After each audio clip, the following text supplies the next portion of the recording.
Seventh का था, class 12 का है, इसमें ध्यान ही नहीं है। क्लास 12 का जो हमारा चैप्टर था वो कौन सा है? Government budget. क्या होता है गवर्नमेंट बजट? हर्षित खड़ा हो गए। हाँ, क्या होता है? It is the final statement of estimated expenditure and estimated receipt of government during fiscal year. चलो ठीक है, रट्टा मार दो। और किसी ने रट्टा मार रखा है? तो गवर्नमेंट बजट क्या होता है? गवर्नमेंट बजट गवर्नमेंट का एक बजट होता है जिसमें गवर्नमेंट अपने एस्टिमेटेड एक्सपेंडिचर को और एस्टिमेटेड रिसीट्स को क्या करती है? एक शो करती है कि जो फ्यूचर में गवर्नमेंट के एक्सपेंसेस होंगे या गवर्नमेंट के रिसीट्स होंगे वो कहाँ से गवर्नमेंट के पास इनकम आएगी और कहाँ इनकम खर्च करने वाली है, उसका एक रिकॉर्ड होता है। उस रिकॉर्ड को हम क्या बोलते हैं? Government budget.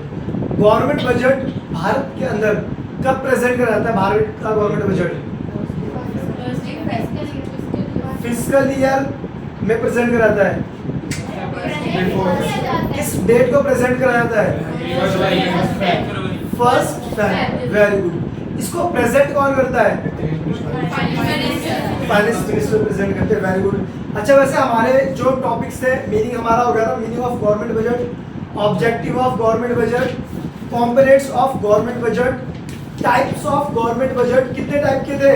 और टाइप्स ऑफ बजट कितने टाइप के थे? कौन से थे? हमारे पास टाइप ऑफ बजट कितने टाइप्स के थे? Types of budget. ठीक है, टाइप्स ऑफ बजट हमारे पास सबसे पहले कौन सा बजट था? Deficit budget. हर्षित, तेरी आवाज आ रही है। क्या नाम है? अर्पित और हर्षित की। ठीक है, दूसरी चीज सरप्लस बजट। और तीसरा क्या हुआ? Balance budget.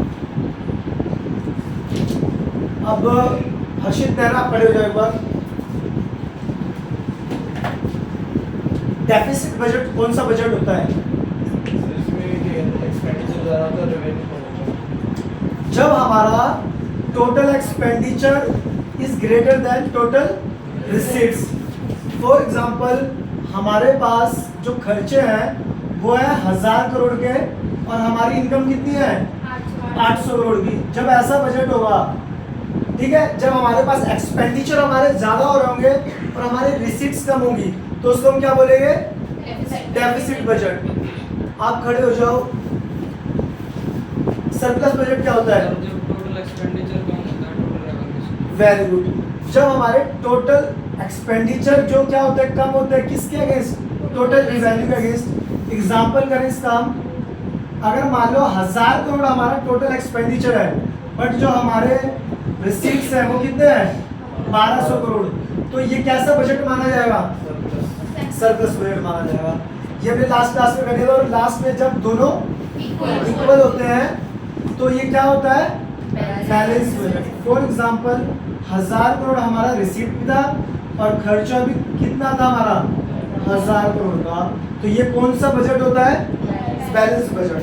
बट यहीं से अब हमारी कहानी स्टार्ट होती है।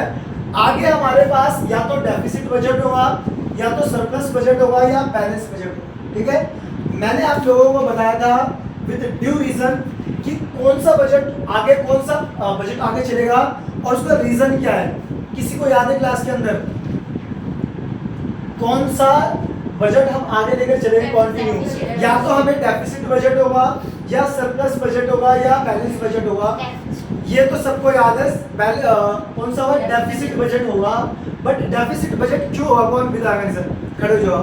सर, क्योंकि इंडिया एक डेवलपिंग कंट्री है और डेवलपिंग कंट्री में एक्सपेंडिचर ज़्यादा होता है क्योंकि डेवलपमेंट के लिए बहुत सारा पैसा। वेरी गुड, बैठ जाओ। क्योंकि भारत एक क्या है? डेवलपिंग कंट्री है। और जो डेवलपिंग कंट्री होती है ना, उसको डेवलप करने के लिए बहुत ज़्यादा गवर्नमेंट को क्या करने पड़ते हैं? एक्सपेंसेस करने पड़ते हैं हर सेक्टर्स में। तो जब एक्सपेंसेस करने पड़ेंगे तो ऑब्वियस सी बात है हमारे एक्सपेंडिचर ज़्यादा होंगे और रिसीप्ट्स क्या होंगे? कम होंगे। इसके लिए इसका मतलब ये जो हमारा आगे कंटिन्यू होने वाला है वो कौन सा बजट चलेगा? Deficit budget. डेफिसिट बजट हमने पढ़े तो लिया है, but types of deficit budget हम अब पढ़ेंगे। Types of deficit budget. अब टाइप्स ऑफ डेफिसिट बजट भी हमने वैसे तो पढ़ लिया है। कितने टाइप्स के डेफिसिट बजट थे? सबने नोटबुक में से देखना, देखकर बताना है। सारे बुक बंद कर दो, बुक और नोटबुक।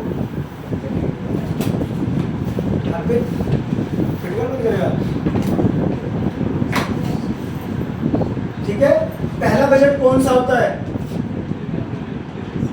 Revenue deficit. पहला डेफिसिट बजट कौन सा होता है? Revenue deficit. कौन सा होता है? Revenue deficit.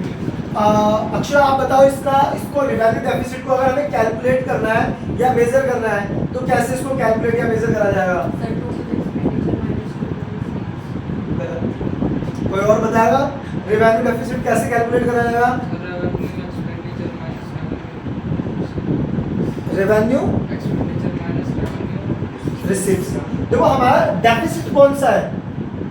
रेवेन्यू वाला डेफिसिट है, तो हमें अपने रेवेन्यू एक्सपेंडिचर में से किसको माइनस कर देना है?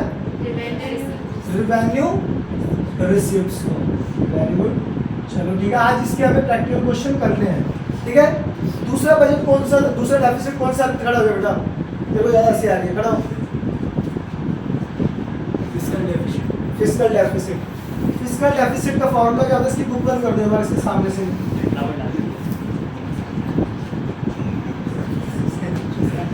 अभी तो बताना है, क्या पूछो। फिस्कल डेफिसिट कौन सा डेफिसिट होता है? इसको कैसे मेजर किया जाता है?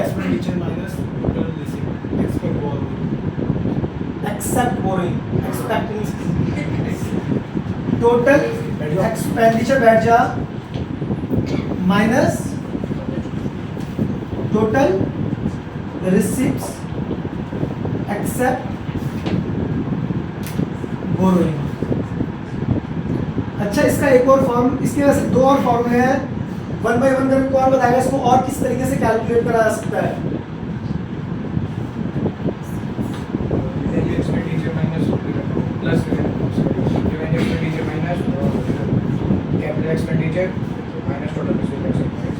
देखो मैं टोटल एक्सपेंडिचर को कैसे लिख सकता हूं? क्या मैं इसको रेवेन्यू एक्सपेंडिचर प्लस में कैपिटल एक्सपेंडिचर इसको लिख सकता हूं? ठीक है, हमने रेवेन्यू एक्सपेंडिचर प्लस में कैपिटल एक्सपेंडिचर किया। ऐसे ही क्या मैं टोटल रिसीप्ट को कैसे लिख सकता हूं?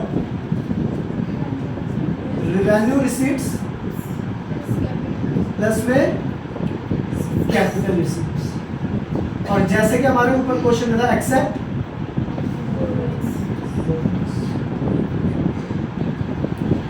ठीक है। इसका एक और फॉर्मूला कौन बताया? किसी को है? ऐसे मैंने लास्ट क्लास में करा था। इसका एक और तरीका, इसी को एडजस्ट करके हम एक नया फॉर्मूला क्रिएट कर लेते हैं। नहीं याद आ रहा? किसी को नहीं? ध्यान से देखो, हमारा जो फर्स्ट फॉर्मूला था रेवेन्यू डेफिसिट, उसका फॉर्मूला क्या है? रेवेन्यू डेफिसिट का रेवेन्यू एक्सपेंडिचर माइनस। हमारे इस फॉर्मूले में तो रेवेन्यू एक्सपेंडिचर भी है माइनस भी है, रेवेन्यू रिसीप्ट, रेवेन्यू एक्सपेंडिचर भी है, रेवेन्यू रिसीप्ट्स भी है। मैं इन दोनों के बदले क्या लिख सकता हूँ? क्या मैं इन दोनों के बदले रेवेन्यू डेफिसिट लिख सकता हूँ? यस, प्लस अब मेरे पास यहाँ पे क्या बच गया ब्रैकेट में? कैपिटल एक्सपेंडिचर माइनस में कैपिटल रिसीप्ट्स एक्सेप्ट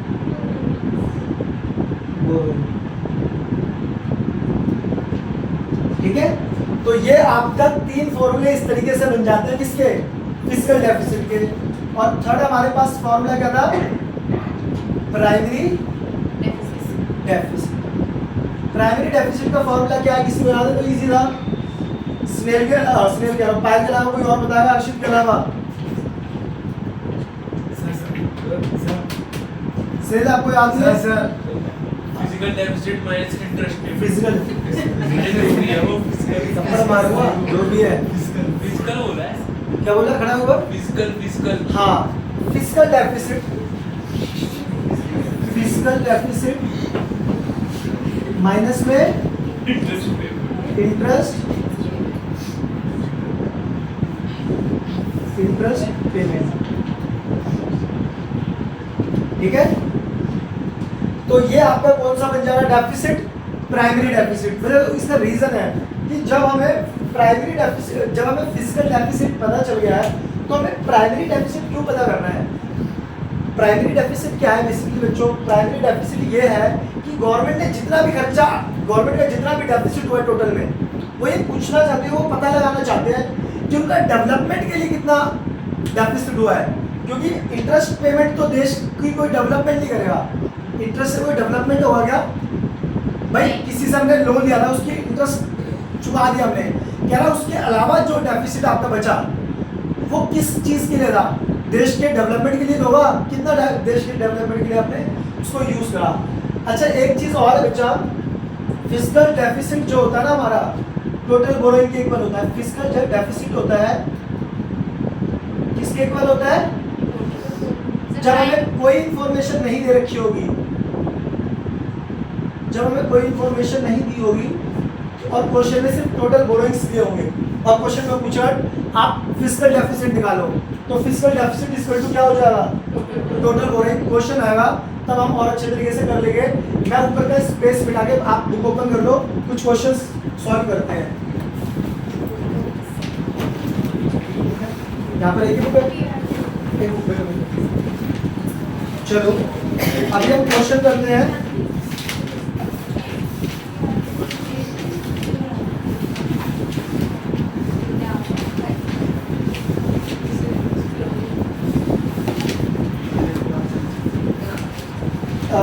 हम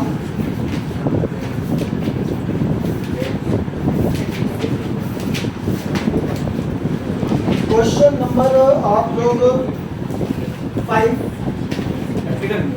प्रैक्टिकल नहीं, इलस्ट्रेशन पहले एग्जांपल कर दो, प्रैक्टिकल आएंगे। कुछ पहले क्वेश्चन प्रैक्टिस कर लो आप। मैंने फॉर्मूला इसलिए भी बिठाया है ताकि हेल्प होगी। पेज नंबर न्यू बुक, ये न्यू बुक है ना, न्यू बुक के अकॉर्डिंग पेज नंबर 10.19 है और एग्जाम्पल है 5। एग्जाम्पल 5 है हमारे पास। क्वेश्चन में 3 चीज पूछी है, रिवेन्यू डेफिसिट, दूसरी चीज हमसे पूछी है physical deficit,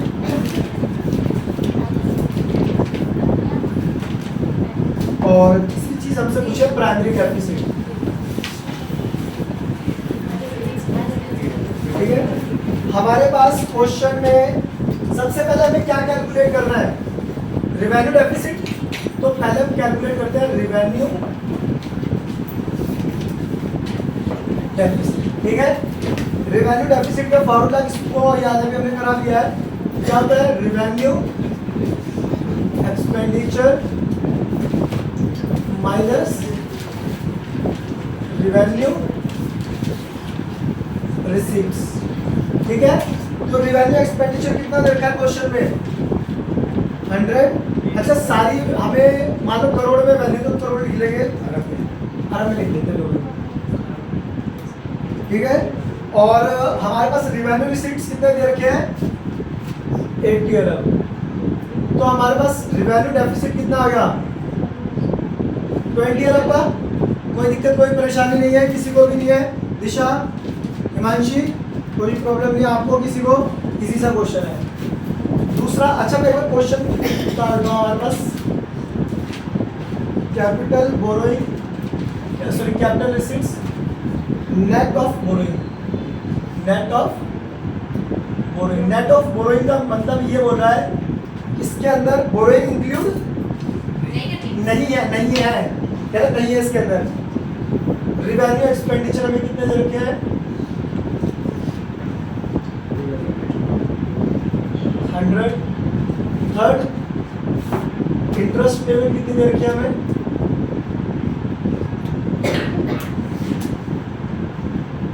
4th, revenue receipts,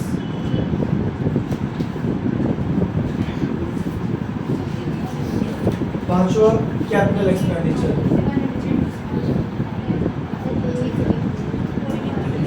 हमारे पास बेटा आप लोगों को भी करना है साथ के साथ सर कर रहे हैं सर। और 110 ये बहुत बेसिक सा क्वेश्चन है, इसके अंदर भी एडवांस क्वेश्चन भी आएंगे, कॉपी निकालो और साथ में करना भी है मेरे साथ, ठीक है। दूसरा फॉर्मूला क्या है हमारे पास, मैं यहाँ पे सॉल्व कर देता हूँ। दूसरा हमारे पास फिस्कल डेफिसिट है ना, फिस्कल डेफिसिट। फिस्कल डेफिसिट का फॉर्मूला हमने अभी देखा था, हमारे पास क्या होता है, रेवेन्यू एक्सपेंडिचर प्लस में कैपिटल एक्सपेंडिचर माइनस में रेवेन्यू रिसीट्स प्लस में capital receipts. Capital receipt net of borrowing को हम वही कहते हैं जिसमें, इसका मतलब बोरोइंग्स में से क्या है, माइनस है। नेट ऑफ बोरोइंग का मतलब क्या है, इसमें से ऑलरेडी क्या कर रखा है, बोरोइंग्स को हटा रखा है। हमारे पास रिवेन्यू रिसीट्स कितने दे रखे हैं, रेवेन्यू एक्सपेंडिचर 100 के, capital expenditure 110, revenue receipts 80 plus में कैपिटल रिसीट्स कितने दे रखे हैं 95। तो ये 210, ये होगा कितना 5 और 17, तो टोटल कितना हो गया 35, ठीक है। इसके बाद हमारे पास थर्ड क्या था, प्राइमरी डेफिसिट। प्राइमरी डेफिसिट क्या है, फिस्कल डेफिसिट माइनस में इंटरेस्ट पेमेंट, ठीक है। फिस्कल डेफिसिट हमारा कितना है 35, इंटरेस्ट पेमेंट कितना है हमारे पास हर्षित मेरा 10 है, तो हमारे पास 25 क्या आ जाएगा प्राइमरी डेफिसिट, ठीक है। सही ये ना इसी इतना इजी था, ये जानबूझ के इजी था इसलिए मैंने कराया, मुश्किल में आप लोगों से करवाऊंगा, ठीक है। कुछ कह रहा भाई अर्पित, तो जल्दी से नोट डाउन इसको करो, और उसके बाद जिसको लग रहा है कि सर ये तो बहुत इजी है इसके प्रैक्टिकल, वो मेरे से बातचीत कर सकता है। आप क्वेश्चन नंबर पहले 4 करो, एग्जाम्पल का 4 करो पहले, फिर मैं प्रैक्टिकल पे आऊँगा। चल प्रैक्टिकल पे है वरना तो देख लेगा।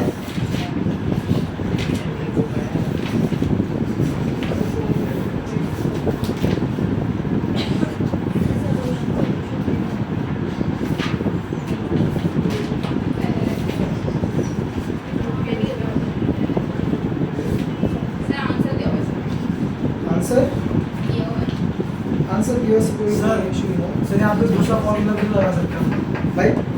जो आपको वैल्यू गिवन है आप कोई वैसे फॉर्मूला यूज कर सकते हो कोई भी, ठीक है। अभी मैं आपको क्वेश्चन दे रहा हूँ,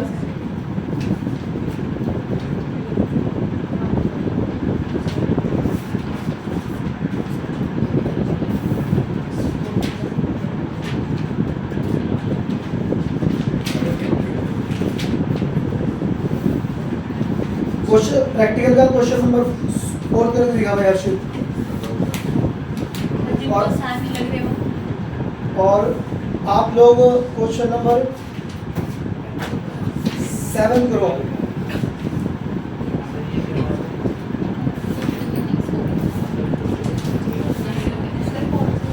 क्वेश्चन प्रैक्टिकल है क्वेश्चन नंबर 7, प्रैक्टिकल का क्वेश्चन नंबर 7।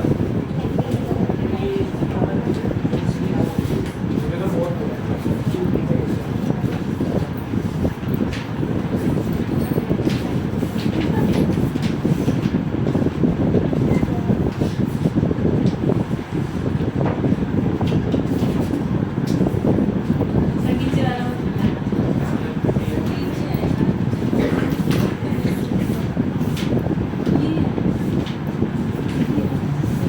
प्रैक्टिकल है क्वेश्चन नंबर 7, जल्दी से सॉल्व करो इसको।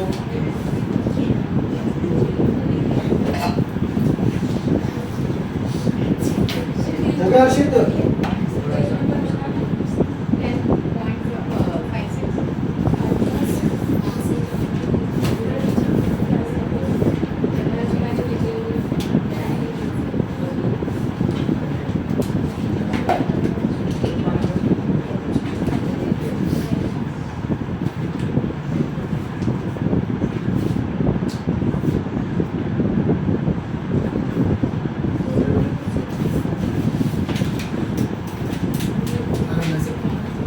गया। प्रैक्टिकल का क्वेश्चन नंबर 7 पेज है page number 10.56 page number sir question number 7 इधर क्या लिखा है 10.56 क्वेश्चन नंबर क्या है 7 प्रैक्टिकल है प्रैक्टिकल है ट्राई कर रहा हूँ प्रैक्टिकल क्वेश्चन हिमांशी हो गया क्वेश्चन हो गया सर स्टार्टिंग में फास्ट करो हो गया भैया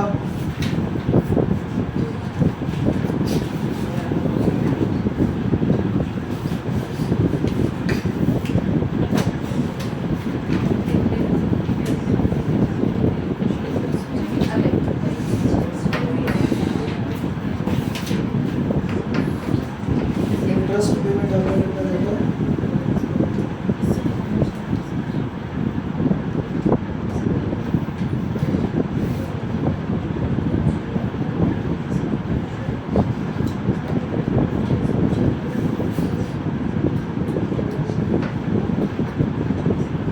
सही है प्राइमरी डेफिसिट आपका आया 45,000 प्राइमरी डेफिसिट में से हम 10 कर दिया ठीक है क्वेश्चन नंबर 7 पर साइन वैल्यू स्कूल में हो गया कर लिया क्वेश्चन क्वेश्चन नंबर 7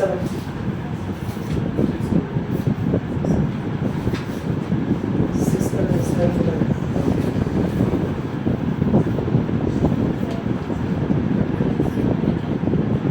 किसी को कोई डाउट है इस चैप्टर में तो वो टॉपिक पूछ सकता है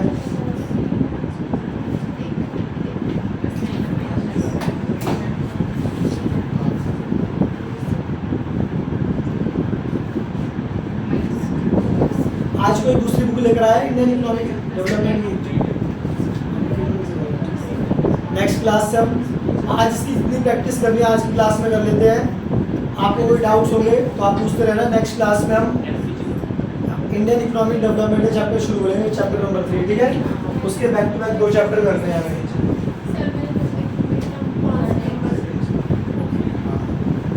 उसी की तैयारी कर लेते हैं हो गया इसी तरह तीनों हो गया ठीक है अभी मैं क्वेश्चन नंबर इधर क्वेश्चन नंबर 4 करना पीछे प्रैक्टिकल में सर हो गया सर क्वेश्चन नंबर 4 करो आप सर का आसान आसान करता हैं है आसान करता क्वेश्चन नंबर 4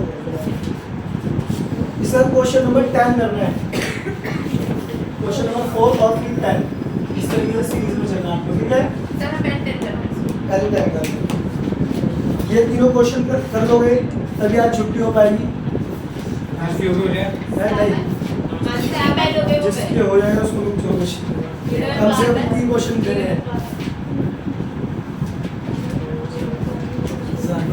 तो मेरा क्वेश्चन सर ये 5,000 आगे दूसरे स्टेप पे आ गए पास कर लें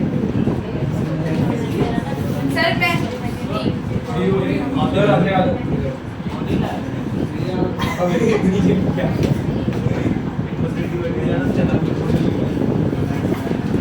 सर पहले सर आपने लड़की को क्या फेमिनिस्ट ये देख लो सर हूँ मैं बता था सभी सर्टिफिकेट फेमिनिस्ट निकले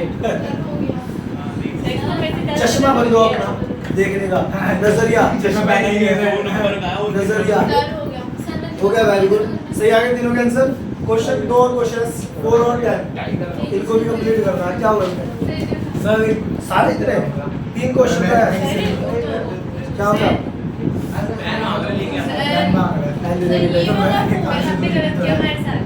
कैसे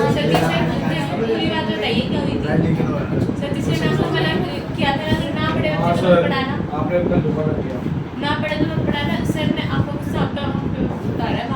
सर भी तो पढ़ा रहे थे उनको मारा छुआ था फेमिनिस्ट का सर्टिफिकेट ऐसे मारा ऐसे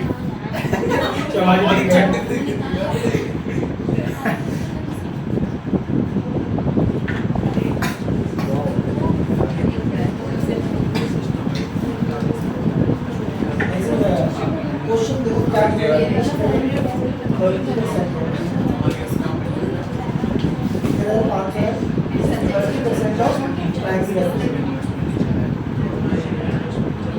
क्वेश्चन फिर मैं सबको बताऊंगा सर ये टॉपिक आपने आज ही लाया कौन सा ये आज का है सर वन छोटे में दोबारा करवा दें ये बिल्कुल आ गया था कब मत करवाना ये काम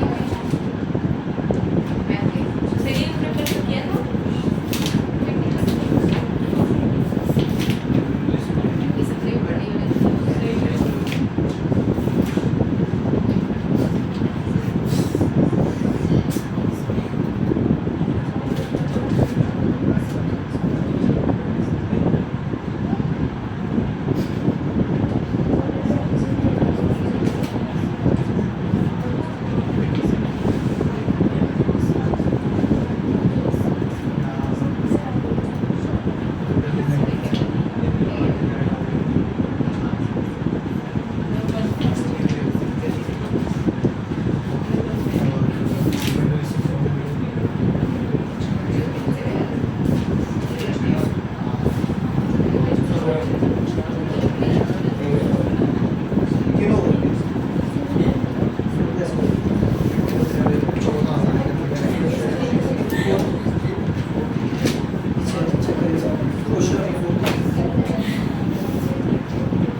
जल्दी से 3 क्वेश्चन करो। एक छोटी सी थ्योरी करनी है हमें, ठीक है इम्प्लीकेशन ऑफ रेवेन्यू डेफिसिट।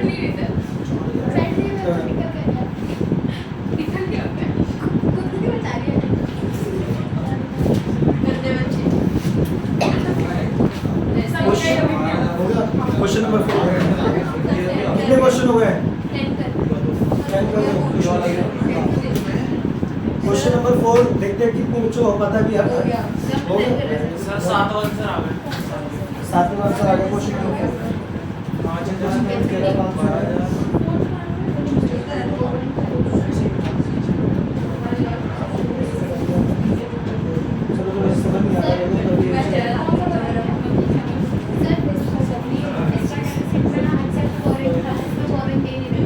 जिसमें नॉन बैंक कैपिटल का मतलब इसके अंदर बोरिंग्स नहीं है। क्या कर लो इसमें ऑलरेडी बोरिंग नहीं है। हाँ तो हाँ यस कह रहा प्राइमरी डेफिसिट कितना है? प्राइमरी डेफिसिट इंटरेस्ट पेमेंट कितना है? इंटरेस्ट पेमेंट 30% ऑफ इसमें ना बढ़ जाए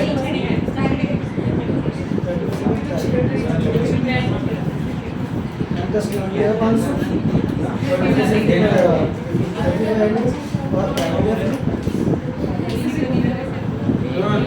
हाँ तीनों के जो है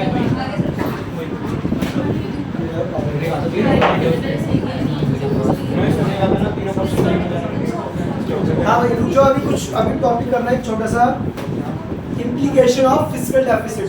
अगर फिस्कल डेफिसिट होते रहेगा तो इससे हमारी इकोनॉमी पे क्या इम्पैक्ट पड़ेगा वो भी पड़ेंगे। कौन सा क्वेश्चन समझ नहीं आया? 4th क्वेश्चन एक बार सारे देखेंगे। मुझे थोड़ा डाउट था काफी बच्चे ऐसे होंगे जिनके पास 4th क्वेश्चन नहीं हो पाएगा। अच्छा क्वेश्चन नंबर 4 देखो एक बार सब बच्चे। क्वेश्चन 4 में क्या कह रहा है? आपके पास इंटरेस्ट पेमेंट कितने हैं गवर्नमेंट के? इंटरेस्ट पेमेंट कितना बता है? जो कि बता रहा है 30% क्या है? जो कि बता रहा है 30% है वो प्राइमरी डेफिसिट पे। और क्वेश्चन में हमें कैलकुलेट क्या करना है? बातें नहीं गई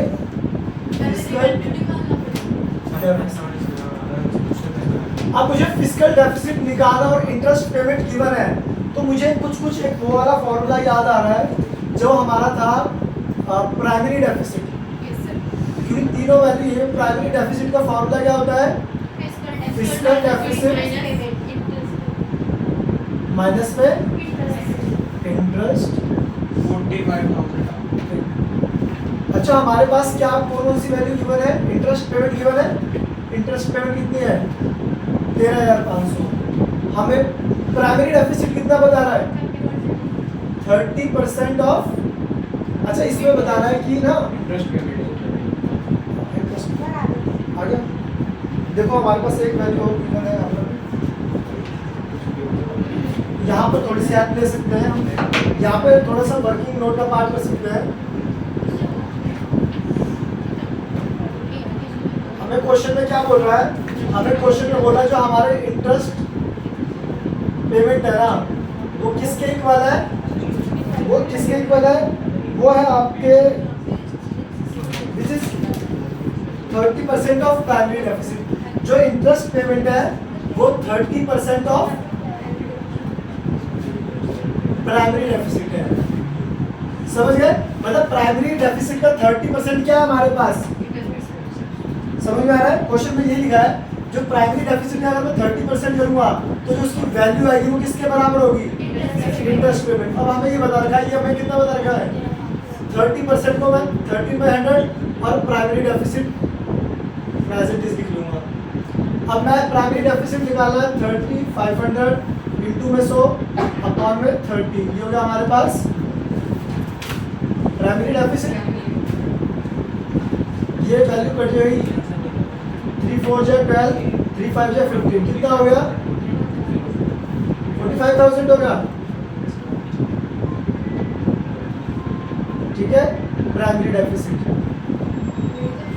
आपने तो सबके फोन ले लिए, सही में आपने सब कितना दिए चीटिंग है सही। इसका फॉर्म देखिए क्या सर वीडियो भी डालो।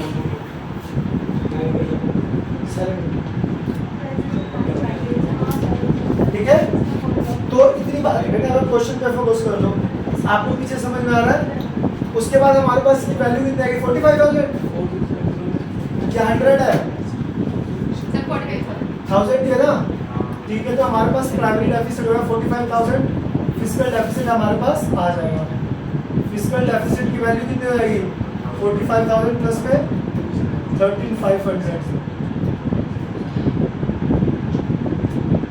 तो कितनी वैल्यू हो गई हमारे पास, ये हो गई 58,500 हमारे पास क्या आ गया फिस्कल डेफिसिट। क्या किसी को डाउट है? विशाल आपसे हो रहे क्वेश्चन, अर्शित हो रहे क्वेश्चन, अर्पित 58 मार्क्स। अपना एक बार हम थ्योरी पार्ट करेंगे, एक बार बस देख लो प्रैक्टिकल में, किसी को डाउट हो तो कंप्लीट कर लो, कोई पूछ लो, नहीं तो हमारे पास एक टॉपिक रह गया है इम्प्लीकेशन ऑफ फिस्कल डेफिसिट, कि अगर फिस्कल डेफिसिट कंटिन्यू होता रहेगा तो इससे हमारी इकोनॉमी पे क्या इम्पैक्ट पड़ेगा, क्या इम्प्लीकेशंस होंगे। ठीक है, तो मैं इसको रफ कर दूं,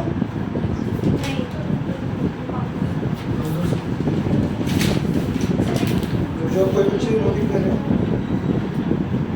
नोटिंग कर रहे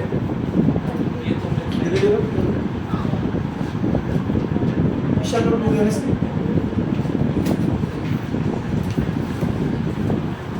वर्किंग नोट का वर्किंग नोट भी करना सही से।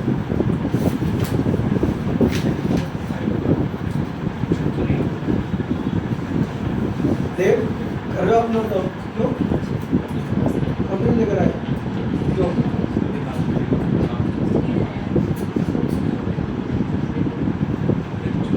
समझ में आ गया ना क्वेश्चन? कोई नहीं, एक्स्ट्रा क्लास होगी जो आगे के लिए बेनिफिट है, वो तो मैं करवाऊंगा आपको इस क्लास में।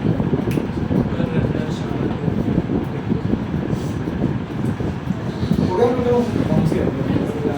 सर का टेस्ट है बेटा है क्या, 9 बजे है अकाउंट्स का टेस्ट है, सबको बता रखा मैंने। सर ये एक बार लेवल ज्यादा कर रहे हैं आसिफ को बोल रहे हो क्या अपने सर ये सर मैं हुई क्या हो गया, क्या हो गया, क्या हो गया? अरे सर है तो अब ये लोग ऐसे क्यों कर रहे हैं, देख रहे हैं सर नहीं तो सर इनका भी लोग बुला रहे हैं एक्स्ट्रा क्लास दो इनकी प्रैक्टिकल करवाओ इसको बोलो सर अपना टेस्ट ठीक है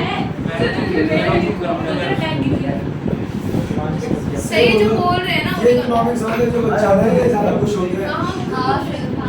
एक दिन इनका उतनी दिन का एक रहता दिन का टेस्ट लेते हैं जो जो जिनके पास अकाउंट्स नहीं सर है, मंडे को सर हर साइड टेस्ट कर लो इनके लिए स्पेशल टेस्ट होंगे। अच्छा ऐसा कर सकते हैं, बीएसटी का भी तो ऐसा कर सकते हैं, नहीं बीएससी का भी तो नहीं है नहीं कल पास अभी, जिन बच्चों के पास अकाउंट्स नहीं उनका टेस्ट कर लेते हैं।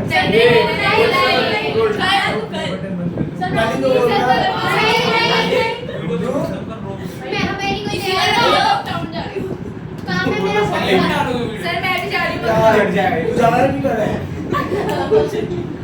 मैं सर जा रही हूँ जिसको जाना वो चले जाओ, जो यहाँ पे ना पैसे नहीं आ रहा है। सर फिर तो अकाउंट वालों के लिए भी होना चाहिए ना जिसको नहीं, जाना है। नहीं, मैं नहीं आ रहा हूँ पढ़ने, जो पेरेंट्स के साथ जा रहा है उसको थोड़ी रोक सकता हूँ। मैं भी जा रहा हूँ घूमने। मैं भी जा रही हूँ सर, मैं भी जा रही हूँ अवंती को बाहर घूमने चलो। चलो अभी लास्ट सर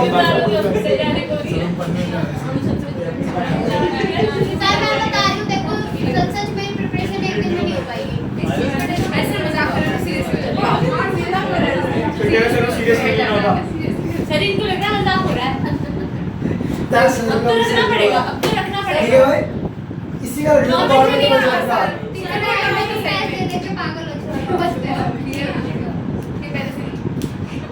कहती हूँ सर मेरे को नहीं आता सर सबको आ रहा है कि हमारी बात नहीं लगती है भाई ये भेजने में मजा नहीं किया एक साथ भाई भाई देखो हमारे पास अभी टॉपिक कौन सा है? Implication of fiscal deficit. अभी लिखना नहीं, अभी सिर्फ सुनना है। फिस्कल डेफिसिट क्या होता है हम सबने पढ़ लिया है।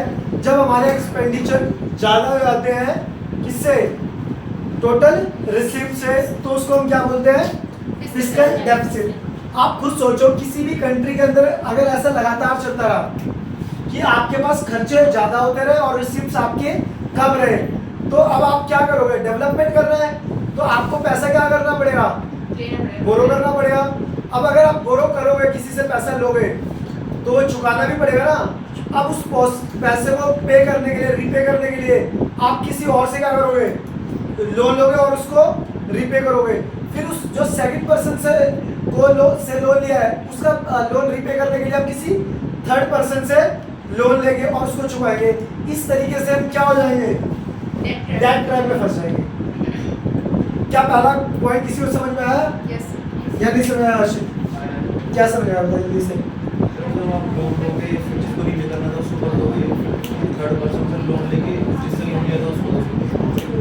आप खुद सोचो, अगर हम एक सिंपल सी चीज़ लें, किसी भी घर के किसी भी फैमिली की बात करें, अगर किसी भी फैमिली में उसके खर्चे ज़्यादा है और उनका एक्सपेंडिचर कम है, तो वो ज़्यादा खर्चों को करने के लिए क्या करेंगे? बाहर से बोरो करेंगे। अब बाहर से बोरो कर लिया तो उसको रीपे भी करना पड़ेगा। अब क्योंकि हमारी इनकम ऑलरेडी क्या है? कम है हमारे खर्चों से, तो इसका मतलब जो हमने बाहर वाले से बोरो करा था पैसा, उसको चुकाने के लिए, उसको रीपे करने के लिए हमें क्या करना पड़ेगा? फिर से किसी और से रीपे करके उसको पे करना पड़ेगा। फिर ऐसे ही क्योंकि हमारी एक्स्ट्रा इनकम तो है नहीं, जो हम एक्स्ट्रा इनकम से उसको पे कर देंगे, फिर उस थर्ड पर्सन को पे करने के लिए हमें फोर्थ पर्सन से क्या करना पड़ेगा? लोन लेना पड़ेगा। ऐसे करते करते हम किस में फंस जाएंगे? Debt trap. मतलब एक को चुकाने के लिए दूसरे से लोन लेना पड़ेगा, दूसरे को रीपे करने के लिए तीसरे से लोन लेना पड़ेगा। असल पाकिस्तान अभी इसमें ही है ना। पाकिस्तान अभी इसमें ही है, ठीक है। अभी दूसरा पॉइंट है इन्फ्लेशन। क्या है पॉइंट? इन्फ्लेशन। पहले तो आप मुझे बताओ इन्फ्लेशन होता क्या? कोई बताएगा हैंड रेस करके? इन्फ्लेशन क्या होता है? जब सबके पास पैसा ज्यादा होता है, इससे सिचुएशन क्रिएट होती है। पैसा ज्यादा होने से प्राइस बढ़ जाता है इकोनॉमी के अंदर। डिमांड बढ़ जाती है डिमांड भी वेरी गुड। देखो जब पैसा इकोनॉमी के पास ज्यादा होगा, विशाल क्या नाम है? हर्षित सेन, इधर लेफ्ट राइट हो जाओ, डिस्टर्ब नहीं करना आगे वाले बच्चों को। अरे जगह नहीं।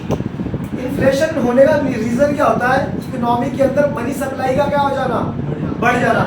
मनी सप्लाई बढ़ जाएगी तो लोगों के पास पैसा क्या होगा? ज्यादा आ जाएगा। पैसा ज्यादा हो जाएगा तो लोग डिमांड भी क्या करेंगे? ज्यादा करेंगे। डिमांड ज्यादा अगर होगी किसी भी चीज की इकोनॉमी के अंदर, डिमांड ज्यादा होगी ना, तो प्राइसेस ऑटोमेटिकली क्या होने लग जाएंगे? राइजेस। ठीक है, तो प्राइस राइजेस होना ही क्या होता है? इन्फ्लेशन होता है। अब इस इन्फ्लेशन को मतलब ये फिस्कल डेफिसिट से कनेक्ट करते हैं। फिस्कल डेफिसिट हमने क्या बोला था कि कौन सी सिचुएशन होती है? सर जिसमें टोटल एक्सपेंडिचर ज्यादा होता है, जब हमारे खर्चे ज्यादा होते हैं हमारी टोटल रिसीट से। अब इससे कैसे कनेक्शन बनाया? कोई बनाया?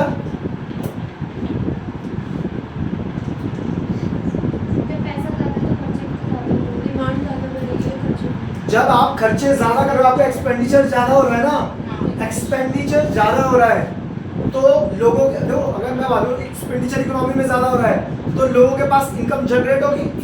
इनकम जनरेट होगी तो लोगों के पास इनकम बढ़ेगी, इनकम बढ़ेगी तो डिमांड बढ़ेगी, और डिमांड बढ़ेगी तो इन्फ्लेशन की सिचुएशन क्या हो जाएगी, क्रिएट होगी। हमेशा देखो, ना तो डिमांड ज्यादा होनी चाहिए ना ही डिमांड कम होनी चाहिए, हमेशा बैलेंस करके चलना चाहिए। सप्लाई और डिमांड दोनों क्या होनी चाहिए, बैलेंस में ऊपर जानी चाहिए। अगर कोई भी ऊपर नीचे होगा तो इससे इकोनॉमी में क्या होंगे, फ्लक्चुएशंस आएंगे, या तो इन्फ्लेशन होगा या फिर डिफ्लेशन होगा। क्या 2 पॉइंट समझ में आ गए? अब तीसरा कह रहा फॉरेन डिपेंडेंस, हमारी फॉरेन पे डिपेंडेंस क्या होगी, बढ़ जाएगी, या इसको बोल सकते हैं इंक्रीज इन फॉरेन डिपेंडेंस। जब हमारे पास हमारा एक्सपेंडिचर ज्यादा हो रहा है और रिसिप्ट्स कम है, तो वो जो ज्यादा एक्सपेंडिचर हो रहा है हम बाहर से क्या करेंगे, बोरो करेंगे। जो हमारे खर्चे ज्यादा हो गए हैं अब उसको पे ऑफ करने के लिए हमें क्या करना पड़ेगा, बाहर से अगर हम बोरो कर लेते हैं तो बाहर से बोरो करेंगे तो हम बाहर वालों पे क्या होगा, एक तरीके से डिपेंडेंट होगा, क्योंकि ये सिचुएशन बार बार होगी। क्योंकि मान लो हमने पैसे लिए, फिर उसको उनको पे ऑफ कर दिए, फिर हमें अगर पैसे लेना पड़ेगा, फिर हमें बाहर वालों से लेना पड़ेगा, तो इससे हमारी डिपेंडेंस क्या हो जाएगी, बढ़ जाएगी। और डिपेंडेंस अगर बढ़ जाएगी तो वो फिर हमारी इकोनॉमी के अंदर भी क्या करने लगेंगे, इंटरफेयर करेंगे। क्योंकि हमें अगर उनसे कुछ काम है तो उनको भी अगर कोई हमारी इकोनॉमी में इंटरफेयर करना हुआ तो वो भी इजीली कर सकते हैं, क्योंकि उनके पास हम एक डाउनवर्ड सिचुएशन में होंगे और वो एक डोमिनेंट सिचुएशन में होंगे। ठीक है, तो ये भी सिचुएशन क्या होती है, खराब होती है कि हमें फॉरेन डिपेंडेंस ज़्यादा नहीं करनी चाहिए। ठीक है, तो इससे क्या होगा, hamper the future growth, it hampers the future growth. अब आप खुद बताओ, जब हमारे पास खर्चे ज़्यादा होंगे, है ना, खर्चे ज़्यादा होंगे तो हमें बाहर वालों से बोरो करना पड़ेगा तो हमें इंटरेस्ट भी देना पड़ेगा, अच्छा खासा हैवी अमाउंट इंटरेस्ट भी देना पड़ेगा और लोन भी पे करना पड़ेगा। दोनों ये चीज़ होगी तो क्या मैं फ्यूचर में ग्रो करता हूँ, क्योंकि मेरा सारा पैसा या तो इंटरेस्ट पेमेंट के लिए चला जा रहा है और उसके लोन। जैसे एक बात याद रखो, किसी भी फैमिली में शायद ऐसा हुआ हो, कभी कोई ऐसी सिचुएशन आई हो कि उनको पैसा बोरो करना पड़ा हो, अच्छा खासा अमाउंट। अब अमाउंट बोरो करना हो तो अब आपको उस पर क्या देना पड़ेगा, इंटरेस्ट देना पड़ेगा। तो फैमिली की आधे से ज़्यादा इनकम अगर इंटरेस्ट देने में चली जा रही है तो क्या फिर हम अपनी फैमिली को अच्छे तरीके से रन कर पाएंगे, फैमिली को ग्रो कर पाएंगे, नहीं कर पाएंगे। सेम वही चीज़ इकोनॉमी के ऊपर है कि अगर मैंने किसी से लोन ले लिया है, क्योंकि फिस्कल डेफिसिट है, फिस्कल डेफिसिट में बाहर से बोरिंग करूँगा तो मेरे को उसमें अच्छा खासा क्या देना पड़ेगा, इंटरेस्ट देना पड़ेगा। अब मेरे पास जो रिसीप्ट हो रहे हैं उसमें से आधी इनकम तो किस में चली जा रही है, इंटरेस्ट पेमेंट करने के लिए। तो फ्यूचर ग्रोथ के लिए मेरे पास पैसा बचेगा नहीं, तो इससे हमारी फ्यूचर ग्रोथ भी क्या होगी, हैम्पर होगी, मतलब आप रुकेगी, पर वो नहीं हो पाएगी, फ्यूचर ग्रोथ नहीं हो पाएगी। तो ये आपके क्या हुए हैं, इम्प्लीकेशन हो गए कि क्या क्या इफेक्ट पड़ेगा फ्यूचर फिस्कल डेफिसिट से। किसी को कोई डाउट है इन पॉइंट्स में, कुछ पूछना है, नहीं पूछना, कोई भी डाउट नहीं है, कुछ नहीं, वो डाउट्स वगैरह भी। इसका मतलब कोई इंटरेस्ट है, हैम्पर्स का मतलब एक तरीके से नुकसान पहुंचाना, फ्यूचर ग्रोथ को क्या करेगा, नुकसान पहुंचाएगा, फिस्कल डेफिसिट। आप कुछ सोचो, किसी भी बिजनेस के अंदर, ये तो इकोनॉमी को हटाओ, किसी भी बिजनेस के अंदर लगातार लॉसेस हो रहे होंगे, ये भी एक तरीके से क्या है, जब हमारे एक्सपेंडिचर ज़्यादा है किससे, रिसिप्ट से। अब बिजनेस का पॉइंट ऑफ समझो, किसी भी बिजनेस के अंदर लॉस लगातार हो रहे होंगे, क्या वो बिजनेस ग्रो कर पाएगा, नहीं कर पाएगा। अब लॉस हो रहा है तो उस लॉस को पे करने के लिए वो भी किसी से क्या करेगा, लोन लेगा तो वो भी किसमें फंस जाएगा, डेट में फंस जाएगा। फिर इन्फ्लेशन, अब वो लोन लेगा ना तो उसको जो लोन दिया जाएगा महंगे ब्याज दर पर दिया जाएगा, क्योंकि उसको पैसे की ज़रूरत है, और जिसको पैसे की ज़रूरत होती है ना उसको वो ज़्यादा ब्याज पर भी, ज़्यादा इंटरेस्ट पे भी क्या करता है, लोन लेता है। लोन लेगा तो उसको चीज़ें क्या होंगी, महंगी पड़ेंगी। ठीक है, increase in foreign dependence, business के लिए इंक्रीज इन आउटसाइडर डिपेंडेंस, वो क्या होगा, बाहर के लोगों पर डिपेंडेंट हो जाएगा और उससे उसकी फ्यूचर ग्रोथ पे क्या होगा, फर्क पड़ेगा, क्योंकि उसने लोन इतना रखा है, सारा तो उसका इंटरेस्ट पेमेंट करने में चला जा रहा है। तो ये सारे पॉइंट जैसे गवर्नमेंट के पॉइंट से हमने पढ़े हैं, वैसे आप एक बिजनेस के पॉइंट ऑफ व्यू से, ठीक है।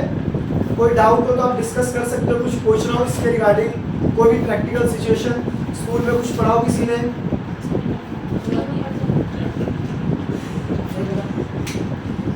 करते हो रिविजन वगैरह?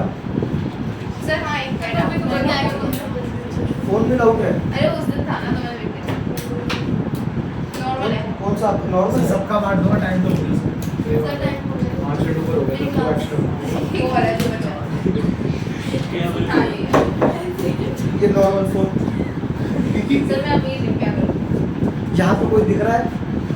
आप हो सर कोई नहीं है। मेरा फोन बेटा सबसे सस्ता है। सर मैं बता नहीं सकती सर सच्चाई नहीं बता सर फोन बांट दो सर। एक क्वेश्चन सुन लो बेटा, तुम्हारे तो क्वेश्चन है नहीं। तो जाएगा